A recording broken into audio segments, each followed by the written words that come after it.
Welcome to the newest installment of the Untitled Film Nerd Project. My name is Philip, and joining me as always is Teacher.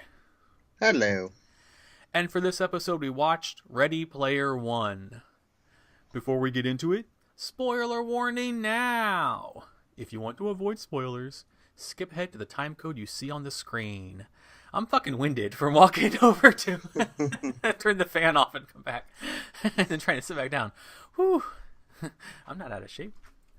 Alright, so let's get into this kind of, not massive, but very, very lengthy cast and crew rundown. This was directed by Steven fucking Spielberg. I had no idea. I didn't know that either. It got to the end, and I said, holy shit! And my friend I was watching it with was like, what? I'm like, it's Steven Spielberg!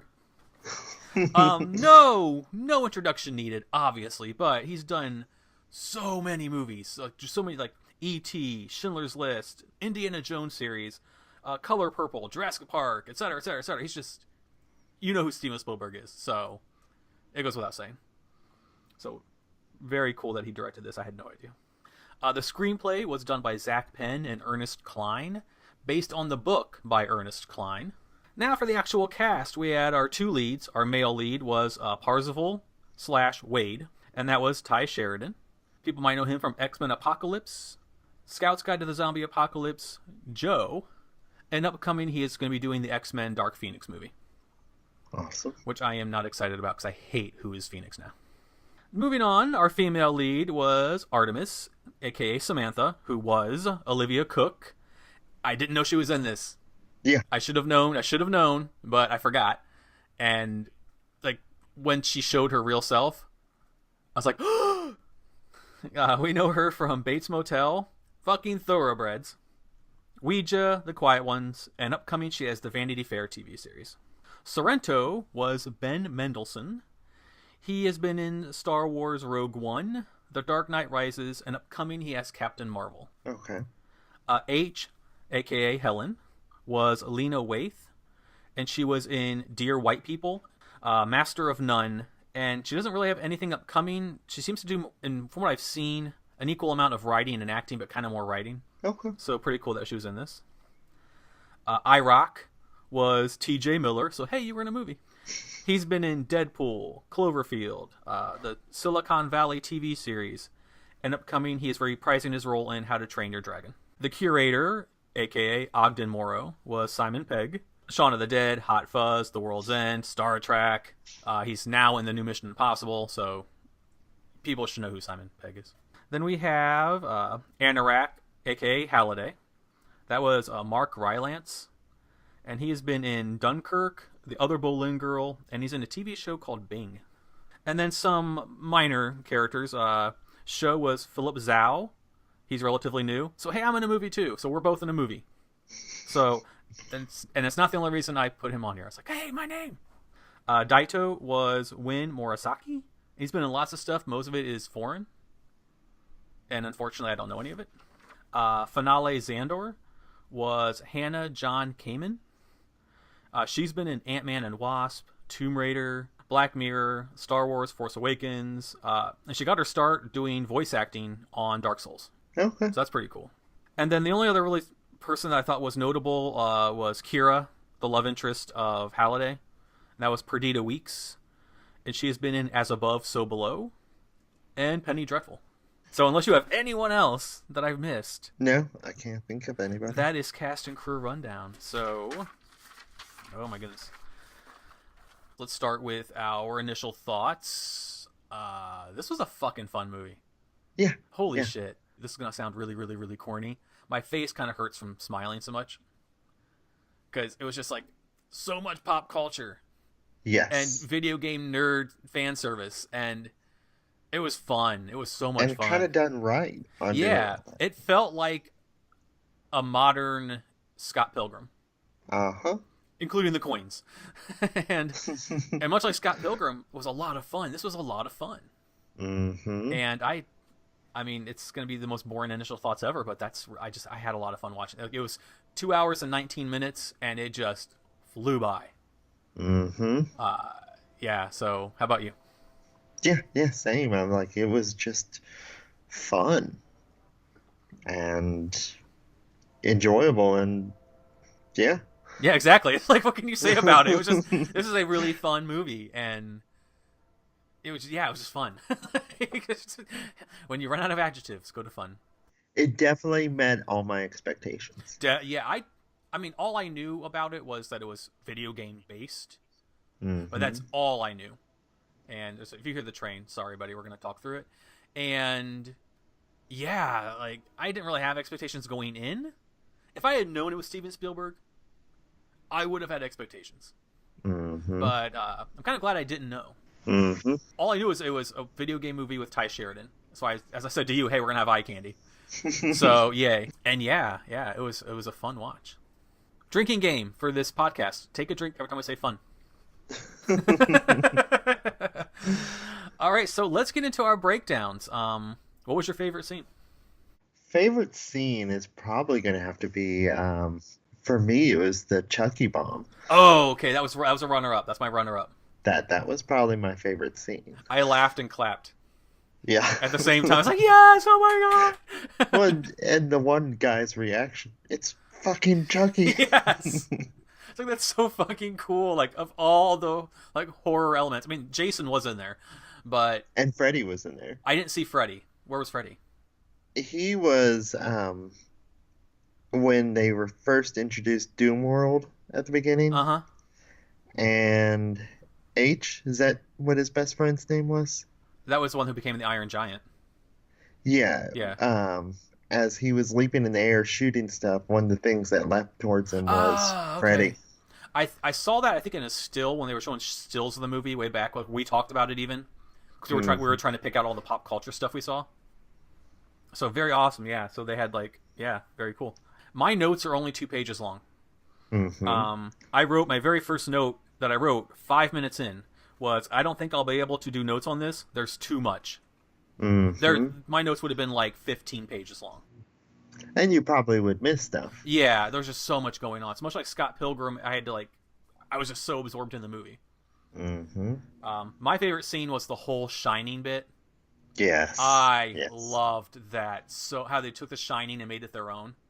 Hmm. Like when they walked in and they were in the Overlook, the hotel, and I nerd fanboyed out about it. I just nerded out over it, and the whole thing was cool. Yes. H had never seen it, so they didn't know what to expect, and it was just it was so much fun. I thought it was so clever. So that was my favorite scene. Runner up Mm. though was the Chucky scene because that was fucking awesome. Yeah. Do you have a holy shit moment? Holy shit moment was probably what you had just mentioned, The Shining. Right on. I mean, just, I was not expecting that to happen. Once it did, it was just like, holy shit, that's awesome. I didn't expect it to be as immersive. Hmm. Like I thought they were just going to reference. I thought they were going to see them sitting in the theater together, and go from there. Hmm. But yeah, I was really happy with it. I guess I didn't really write down a holy shit moment, but I mean, because I'm gonna have to go with the Chucky thing for my holy shit moment, because we knew The Shining was coming, because they were like, hey, we have to go into The Shining, we have to go see The Yeah. Shining or whatever. I had no idea Chucky was coming, and also runner up to holy shit moment was seeing the Iron Giant for the first time. I Hmm. love the Iron Giant. I absolutely love it, and just to see it fighting and everything was so cool. So Yes. And I guess a runner-up for me was just when the bad guy released that bomb and essentially erased everyone from the Oasis. yeah, I was just like, okay, what happens now? yeah, and I love the little twist of him having the extra life. Hmm. Also, Scott Pilgrim. Hmm. So yeah, there's a lot of it's and not in a bad way. Like if you're gonna take from a movie, and it's based on the guy's book, so maybe it was in the book too. Yeah. But I mean, I can't say because I haven't read the books. I don't know when came out, what, and how long it's been out, and et cetera, et cetera. So I don't know if one lifted from the other or whatever, or just happy coincidence. Hmm. Either way, it worked. If any, mediocre moment. Mediocre moment. You go first because I had something, but I forgot it. Okay, I didn't like that they basically bombed the stacks, and then next Hmm. scene he's like, do do do do do, I'm in love with this girl now. Like he did, it didn't matter. Yeah. That bugged me. Like, I thought he should have been more like, Mhm. I know he didn't really care for his aunt and the douche he was with, but you'd think that was his only family. Yeah. Not to mention, I mean, I imagine you probably knew a lot of people Yeah, in that tower. people like saw him, and he knew the lady at the bottom when he was sliding down all the poles. Hmm. So that bugged me. That's the only mediocre moment I could find was the fact that he lost his family. They bombed his house. He lost all of his stuff, and then like the next scene, he just did not give a shit because he was with Samantha. And I guess for me, some one of the things I didn't like, Mm-hmm. and it's just kind of nitpicking at this point, but I didn't like the idea that this game is supposed to be being played all around the world, yet everybody that he knew was in the same town. Yeah, well, kinda. Wasn't H from Detroit? I don't know. Well, they basically when H said a line earlier about it could be anybody, including somebody living in their mom's basement in Detroit. Hmm. I think that she was describing herself. Okay, well, she traveled quick. I mean, Detroit to Columbus it's a drive. I mean, it's like 4 hours, Okay. so it's doable. So if she knew that he was in trouble, she can make the drive. So I kind of forgave that. But everyone else, yeah, that was a little odd. Yeah, I would agree with you. That's what. Yeah. Did you have an LOL moment? LOL moment is still my favorite scene, the Chucky. Okay, right on. Again, just that one guy's reaction. I had two. My first one was in the beginning where the kid's going, "Mom, Mom," and the stove's on fire in the background. And she's like, "No, go get your dad or something." It was really fucking funny. My absolute LOL moment was when Parzival was telling H how much he was in love with Artemis. And H is like, "She could be a dude. She could be a 300-pound dude living in her mom's basement in Detroit.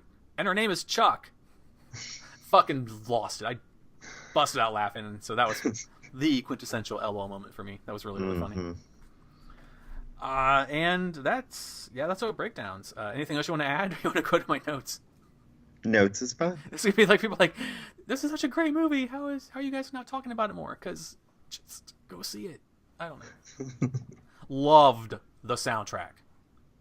Holy shit!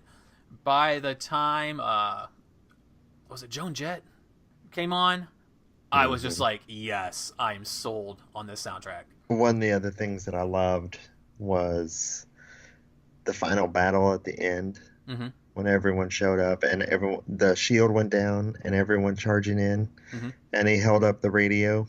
Yeah, like say anything. Yes. That was just yeah, fantastic. Yeah. I also liked that we had Goro. Yes. Mortal Kombat, and then the chest burster. I was like, that's such a cool like blending of just cinematics. It's just game and cinema, and this movie was so much fun. Take a drink. And Mega Godzilla. That had been a huge moment for you. Yeah. I'm not a Godzilla guy, but I know you are. When I was watching, I was like, TJ is so happy right now. Indeed. And then Gundam. So it's Mecha Godzilla versus Gundam. Like, what? So cool. And then I was like, oh my god, it's the girl from Thoroughbreds. Yeah, that was a huge one for me as well. I was trying to place her voice. Mm-hmm. And I was like, I've heard this before. And I just I had all the Fannings in my head. Right. I was like, no. Okay, another huge moment for me was when the dude threw the Kroll blade. Yes. Oh my god. Yes. I clapped out loud. I really wish I'd seen this in the theaters. That was just fantastic. Like, if you know Kroll, I love Kroll so much. Oh, yeah. And I don't care how corny people think it is or how bad people think it is. I think it's fucking awesome. And I hate that the main princess person's voice is dubbed because they didn't think people would want to hear a British actress. Oh, I fucking hate that shit. But, oh my god, the Kroll Star Blade thing, to put it in wrestling terms, I marked the fuck out. It's one of my favorite moments. It's really up there. Not my favorite scene, but I was just, and so much pop culture awesome stuff to bring Kroll into it. Kudos. And I hope it's in the fucking book. A minor mediocre moment is when Sorrento has the gun and he's going towards the postal truck. There's like hundreds of them. Yeah, and one yeah, of and I'm him. also like, if this is supposed to be like the ghetto area, I'm sure somebody owns a gun. Ooh, we apologize to our ghetto listeners if you live in the ghetto. We know not all of you own guns. Somebody could have owned a baseball bat. Something. There's enough shit lying around Yeah. that they could have just picked it up and hit him in the back of the head. I mean, they should all shown up like warriors, like Yeah, the warriors. yeah. Anyone could have attacked him as he was after they like punch him in the back of the head. He's an Hmm. old white dude. He's gonna fall Take down. that gun out of his hand that he's Yeah, holding up in the air. but yeah. And then I liked that Ogden was the curator. Thought that Hmm. was cool.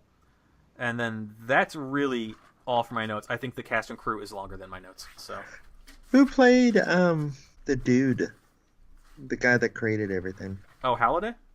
Uh-huh. That was Mark Rylance. What do I know him from? He was. I said cast and crew. He was in Dunkirk, Other Boleyn Girl, and a TV show called Bing. Oh, I don't know him at all. Yeah, I thought I might know him too. He did really fucking good. Hmm. Like he played aloof and socially awkward really well. Yes. Really, really well. I'm not that bad, but on a level I could relate. Hmm. And I've met people that Yes, yes. are that bad.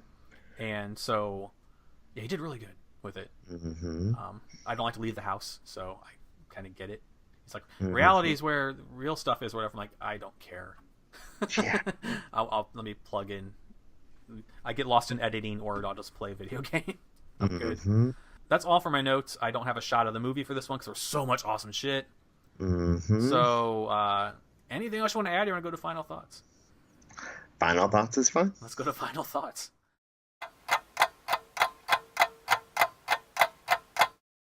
I would definitely recommend this movie. If you like pop culture, if you like video games, if you like movies, if you like just it's fun. It's fun. It's so much fun. It's fun, fun, fun. Drink, drink, drink, drink, drink. It's fun. Our listeners are drunk by now, but good. Yes. We do not endorse alcoholism, by the way. Yeah, just like I don't endorse marijuana use. But yeah. Yeah, sometimes you need to watch Sky High. Moving on.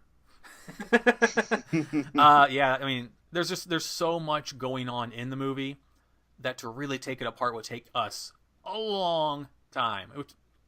I don't want to sound, like exaggerating, but it might take us hours to just pick apart everything that we saw and like. There's so much stuff. It's like with Scott Pilgrim. There's so much in it that, and it's very like a linear, like it's a person with a group trying to beat the bad guy. Yeah. So it just has that same linear kind of, and there aren't like multiple well, there kind of is.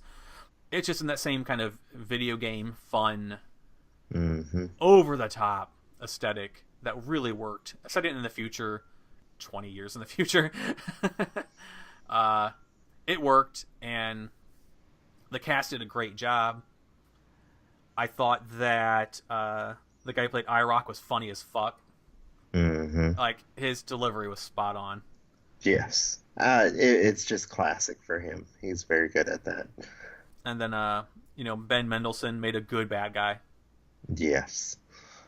And I thought it was funny that they referenced the Breakfast Club because he reminds me of the principal or whatever in the Breakfast Club, or the teacher or whatever that's watching them. That's what he kind of reminded me of physically, like how he looks. So that was kind of a neat callback. Yeah, it's even the Breakfast Club was in it. Well, not in it, but like reference. There's just so much that we can't touch it all. And so, just final thoughts. Go see it. Yes. I do wish I'd seen it in the theater, and yeah, go see it. Yeah, I mean, this is just, if you want to have a good time, I mean, watch it. I mean, this is good for all ages. Yeah, yeah. And I mean, just downright fun. And if you are anywhere close to our age, then you're definitely going to enjoy all those references. And this is one of those times where like we gave some spoilers away, but there's so much more that we did not talk about. So yeah, check it out. It was really, really good. Okay, so that takes care of final thoughts. But before we go, as it pertains to Ready Player One, what did we learn? I learned that I'm totally ready for this technology to come out. God, yes. Yes, please. Can you just imagine like the fun we would have searching in this massive world for Easter eggs? Yeah, or Yeah. just partying. I wanted to be in that race. That looks Mm-hmm. so much fun. I'd probably Mm-hmm. die a lot and, get really aggravated. But I really want, I think that race looks so much fun. You have King Kong. What? That's so cool. Oh my That God. was amazing. See, there's more, there's just so much stuff.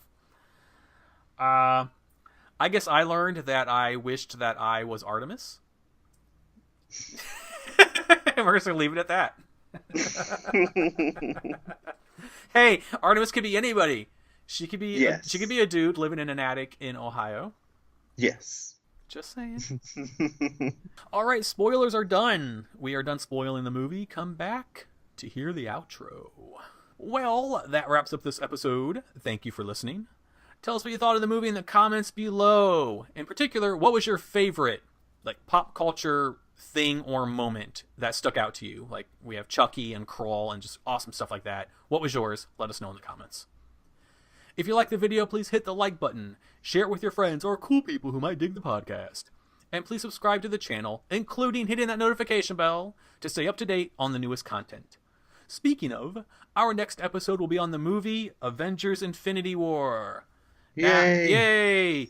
Now, we have both, I think we both saw this in the theater, yes? Yes. Yes. It is being released, so when it's released, we're going to watch it again and then do a podcast about it. So it's coming out soon, because we never really talked about it, so No. for a good reason. So, until then, once again, my name is Philip, And I'm TJ. and we will return next time to talk about Avengers Infinity War. Goodbye. Bye.